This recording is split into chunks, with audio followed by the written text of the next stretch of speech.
জয় গোস্বামীর মেঘবালিকা। আমি যখন ছোট ছিলাম খেলতে যেতাম মেঘের দলে। একদিন এক মেঘবালিকা প্রশ্ন করল কৌতূহলে, এই ছেলেটা, নাম কি রে তোর? আমি বললাম পুষ্মন্তর। মেঘবালিকা রেগেই আগুন, মিথ্যে কথা, নাম কি অমন হয় কখনো? আমি বললাম নিশ্চয়ই হয়, আগে আমার গল্প শোনো। সে বলল শুনবো না, যা, সেই তো রানী, সেই তো রাজা, সে তো একই ঢাল তলবার, সে তো একই রাজার কুমার পক্ষী রাজে, শুনবো না আর, ওসব বাজে। আমি বললাম তোমার জন্য নতুন করে লিখবো তবে। সে বলল সত্যি লিখবি? বেশ, তাহলে মস্ত করে লিখতে হবে, মনে থাকবে, লিখেই কিন্তু আমায় দিবি। আমি বললাম তোমার জন্য লিখতে পারি এক পৃথিবী। লিখতে লিখতে লেখা যখন সবে মাত্র ২-৪ পাতা, হঠাৎ তখন ভূত চাপলো আমার মাথায়। খুঁজতে খুঁজতে চলে গেলাম ছোটবেলার মেঘের মাঠে। গিয়েই দেখি চেনা মুখ তো একটিও নেই এই তল্লাতে। একজনকে মনে হলো ওরই মধ্যে অন্যরকম।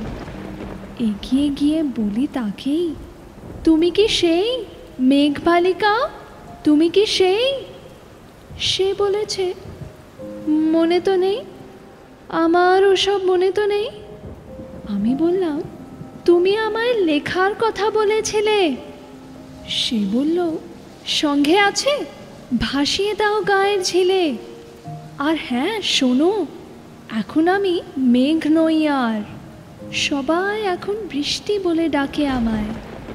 বলেই হঠাৎ এক পশলায় চুল থেকে নখ আমায় পুরো ভিজিয়ে দিয়ে অন্য অন্য বৃষ্টি বাদল সঙ্গে নিয়ে মিলিয়ে গেল খরস্রোতায়, মিলিয়ে গেল দূরে কোথায়, দূরে দূরে বৃষ্টি বলে ডাকে আমায়, বৃষ্টি বলে ডাকে আমায়।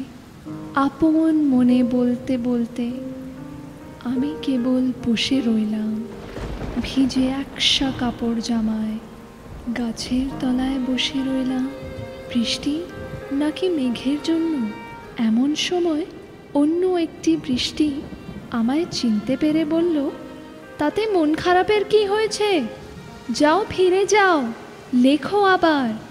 এখন পুরো বর্ষা চলছে, তাই আমরা সবাই এখন নানান দেশে ভীষণ ব্যস্ত।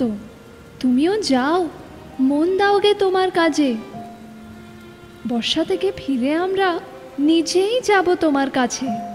এক পৃথিবী লিখব আমি, এক পৃথিবী লিখব বলে ঘর ছেড়ে সেই বেরিয়ে গেলাম। ঘর ছেড়ে সেই ঘর বাঁধলাম গহন বনে, সঙ্গী শুধু কাগজ কলম। একাই থাকবো, একাই দুটো ফুটিয়ে খাবো, ২-১ মুঠো ধুলো বালি। যখন যারা আসবে মনে তাদের লিখব, লিখেই যাব। এক পৃথিবীর ১০০ রকম স্বপ্ন দেখার, সাধ্য থাকবে যে রূপ কথা, সে রূপ কথা আমার একার।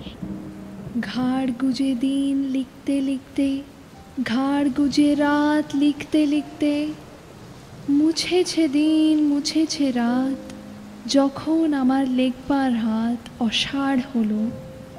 মনে পড়ল সাল কি তারিখ, বছর কি মাস, সেসব হিসেব আর ধরিনি। লেখার দিকে তাকিয়ে দেখি এক পৃথিবী লিখব বলে একটা খাতাও শেষ করিনি।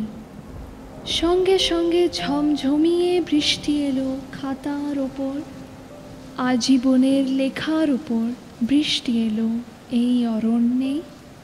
বাইরে তখন গাছের নিচে নাচছে ময়ূর আনন্দিত।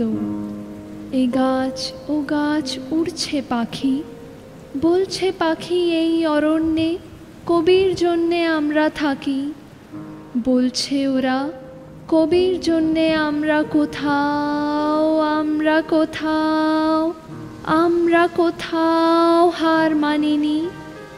কবি তখন কুটির থেকে তাকিয়ে আছে অনেক দূরে, বনের পরে, মাঠের পরে, নদীর পরে, সেই যেখানে সারা জীবন বৃষ্টি পড়ে, বৃষ্টি পড়ে, সেই যেখানে কেউ যায়নি, কেউ যায় না কোনো দিনই।